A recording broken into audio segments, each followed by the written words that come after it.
Hello everybody, I'm Ocean, and it's Sunday, the 1st of September. I know that the sound quality of this is absolutely horrible, but I really hope that by the end of this you'll be able to hear me. One of my best friends is leaving for London in 8 days, and time has just flown by so quickly. I remember speaking to her a while ago, and she said, I'm leaving on the 9th of September, and it seemed like such a long time away. But when you have stuff to do, and when you're doing the stuff that you have to do, time just goes like that. When school was just getting over, I, for some reason, was sure that I would not keep in touch with my school friends once college began.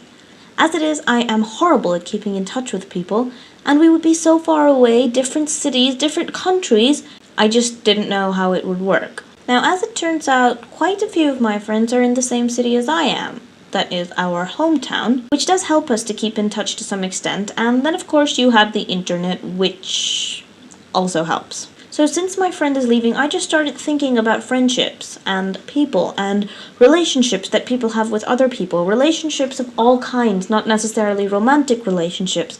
Why do some of them work? Why do some of them not work? Why do some of them seem to work and fall apart? Why do some of them seem to not work and then work out somehow? Now, of course, it depends on the people who are in the relationship and whether or not they're compatible with each other, but what does that even mean? Does it mean that they like the same things so that they have more to talk about, or does it mean that they like different things so that there is a diversification of thoughts and ideas? I think it's a mix of these things, that you have to be both like somebody and unlike somebody in order for you to get along with them. If you have nothing in common with this other hypothetical person, absolutely nothing in common, chances are you wouldn't even meet that person, because you go wherever you go for a reason that is somehow connected to you in some way. It doesn't matter whether you're going to college or the grocery store, you're at the college because you want to study what you're studying,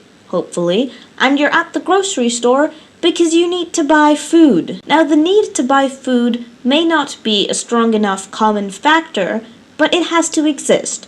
For instance, if you don't go to the grocery store, like me, if you live with your parents, like me, and you don't need to go to the grocery store, you probably won't meet somebody else who regularly goes to the grocery store. I really hope you guys are getting what I'm trying to say. Okay, now what if you're exactly like this other hypothetical person?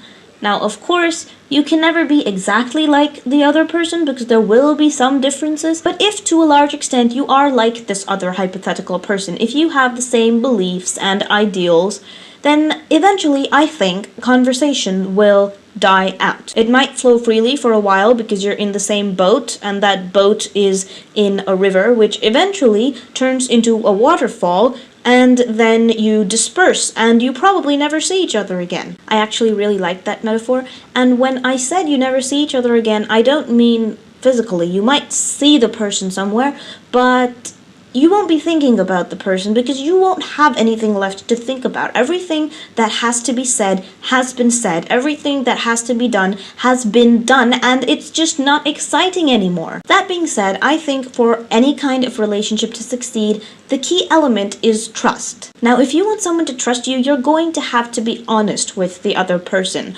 So it doesn't matter whether the relationship we're talking about is with your father or your mother or your sister or your boyfriend or your best friend, you have to be honest because it's the only way any of these will work. And of course, you have to, in return, trust that the other person is going to be honest with you. It doesn't matter how small a thing is. Honesty is really the best policy. Now, please remember that I'm not saying that if you're honest, all your relationships with everybody will work out. No, of course they won't. It doesn't work that way.